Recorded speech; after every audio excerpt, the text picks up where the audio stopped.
داستان ایمان فروشوں کی قسط نمبر 216۔ شہر کی ناکہ بندی نے سلطان ایوبی کے جاسوسوں کو بیکار کر دیا۔ انہوں نے شہر کے باشندوں میں جو قہر اور غضب دیکھا اس کے سامنے وہ بھی بے بس ہو گئے۔ ایک جاسوس شہر سے نکلنے کی کوشش میں مارا گیا۔ وہ سلطان ایوبی کو اطلاع دینا چاہتا تھا کہ شہر کی کیفیت کیا ہے اور وہ کسی خوش فہمی میں مبتلا ہو کر نہ آئے۔ جاسوس نے سرپٹ گھوڑا بھگایا مگر 2 تیروں نے اسے گرا دیا۔ جاسوسوں کے کمانڈر نے جو عالم کے بحروپ میں تھا شہریوں میں صلیبی پروپیگنڈے کے خلاف مہم چلائی مگر اس کے آدمیوں نے جہاں بھی بات کی منہ کی کھائی۔ الصالح نے صلیبی مشیروں کے مشورے پر والی موصل سیف الدین کو بھی اطلاع بھیج دی کہ مدد کے لیے آئے۔ حسن بن صبا کے فدائیوں کے پیر و مرشد شیخ سنان کو اطلاع بھیج دی گئی کہ وہ جو اجرت مانگے گا اسے دی جائے گی۔ صلاح الدین ایوبی کو قتل کرا دے، خواہ اس کے کتنے ہی آدمی کیوں نہ مارے جائیں۔ شیخ سنان کا ایک حملہ ناکام ہو چکا تھا جو اس نے سلطان ایوبی کے ایک محافظ پر نشہ طاری کر کے اس سے کرایا تھا۔ اب اس نے ان فدائیوں کو بلایا جو زندگی اور موت کو کچھ سمجھتے ہی نہیں تھے۔ وہ برائے نام انسان تھے، مر جانا اور کسی کو مار دینا ان کے لیے کوئی مطلب نہیں رکھتا تھا۔ ان میں مفرور قاتل بھی تھے۔ شیخ سنان نے انہیں کہا کہ انہیں منہ مانگی اجرت ملے گی، وہ سلطان ایوبی کو قتل کر دیں۔ ان میں سے 9 آدمی تیار ہو گئے۔ الصالح کے حامیوں میں سب سے زیادہ کینہ پرور اور شیطان فطرت آدمی گمشتگین تھا جسے گورنر کا درجہ حاصل تھا۔ وہ بظاہر سلطان ایوبی کے خلاف تھا مگر وہ دوست کسی کا بھی نہیں تھا۔ الصالح کو خوش کرنے کے لیے اس نے اس کی حمایت کی اور صلیبیوں کے ساتھ دوستی کا اظہار اس طرح کیا کہ اس کے قلعے میں بہت سے صلیبی جنگی قیدی تھے، ان سب کو رہا کر دیا۔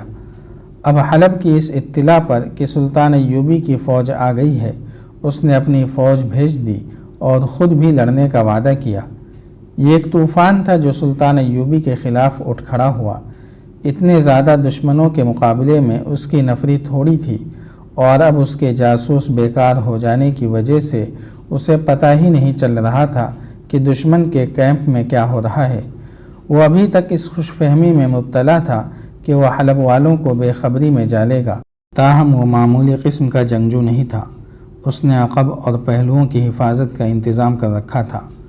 اس نے کم سے کم تعداد سے حملہ کرنے کا فیصلہ کیا۔ اس کے دیکھ بھال کے دستے آگے چلے گئے۔ آگے علاقہ چٹانی، پتھریلا اور نشیب و فراز کا تھا اور راستے میں ایک درمیانہ سا دریا بھی تھا۔ جنوری 1175 عیسوی کا مہینہ شروع ہو چکا تھا۔ سردی اور زیادہ بڑھ گئی تھی۔ سلطان ایوبی نے فوج کی 1/4 نفری حملے کے لیے منتخب کی۔ محفوظہ میں اس نے زیادہ دستے رکھے۔ اس نے جب پیش قدمی کی تو دیکھ بھال کرنے والے دستوں نے اطلاع دی کہ دریا کے اس طرف ایک وسیع و عریض نشیب ہے، وہاں دشمن کی فوج تیاری کی حالت میں موجود ہے۔ یہی وہ مقام تھا جہاں سے دریا عبور کیا جا سکتا تھا۔ سردیوں کے موسم میں دریا میں پانی گہرا نہیں تھا۔ اس مقام پر پاٹ پھیل جانے سے پانی اور بھی کم تھا۔ گھوڑے اور انسان آسانی سے گزر سکتے تھے۔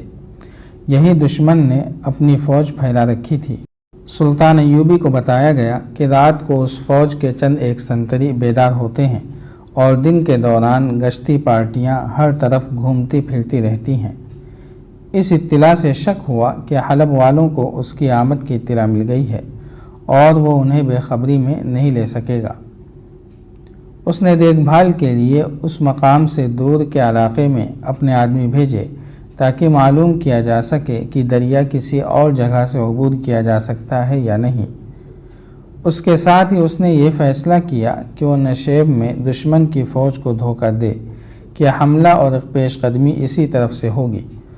اس نے اسی رات چھاپہ مار روانہ کر دیے۔ اس کا اپنا ہیڈ کوارٹر وہاں سے 5-6 میل دور تھا۔ دریا کے کنارے دشمن کی جو فوج تھی وہ بھی اس خوش فہمی میں مبتلا تھی کہ اتنی یک راتوں کو حملہ نہیں ہو سکتا۔ نصف شب کے قریب سپاہی خیموں میں دبکے پڑے تھے۔ کمانڈر بے خبر سو رہے تھے، صرف سنتری جاگ رہے تھے۔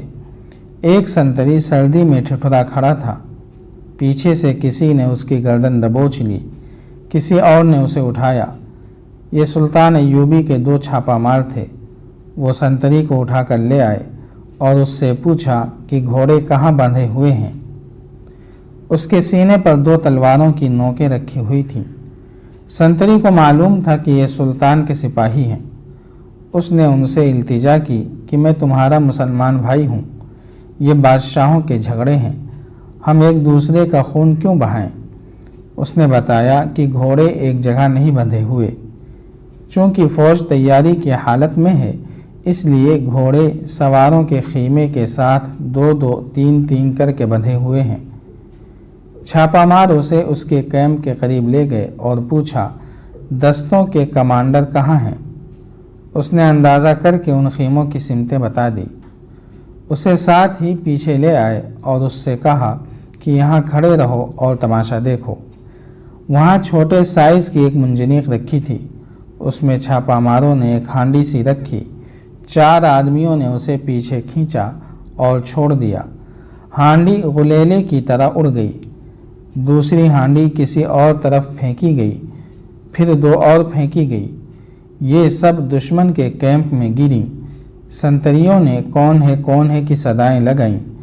کہیں سے جلتے ہوئے فلیتوں والے تیر آئے جو زمین پر لگے۔ ہانڈیاں وہیں گر کر ٹوٹی تھیں، ان کے اندر سے سیال مادہ نکل کر بکھر گیا تھا۔ تیروں کے فلیتوں نے اسے آگ لگا دی، 2 خیموں کو بھی آگ لگ گئی۔ زمین شعلے اگل رہی تھی، کیمپ میں بھگدڑ مچ گئی، گھوڑے رسیاں توڑانے لگے۔ سپاہی اٹھ کر ادھر ادھر دوڑے تو چھاپا ماروں نے تیر برسانے شروع کر دیے۔ یہ خیمہ گاہ 1 میل سے زیادہ لمبے چوڑے علاقے میں تھی۔ پیشتر اس کے کہ کمانڈر جوابی کارروائی کرتے، چھاپا مار تباہی مچا کر غائب ہو چکے تھے۔ صحرا بھی نیم تاریک تھی، کیمپ کی حالت خاصی بری تھی۔ آگ نے بھی نقصان کیا تھا، لیکن چھاپا ماروں کے تیروں سے اور بتکے ہوئے گھوڑوں تلے آ کر بہت سے سپاہی ہلاک اور زخمی ہوئے تھے۔ شہر تک انہیں اٹھاتے اور سنبھالتے رہے۔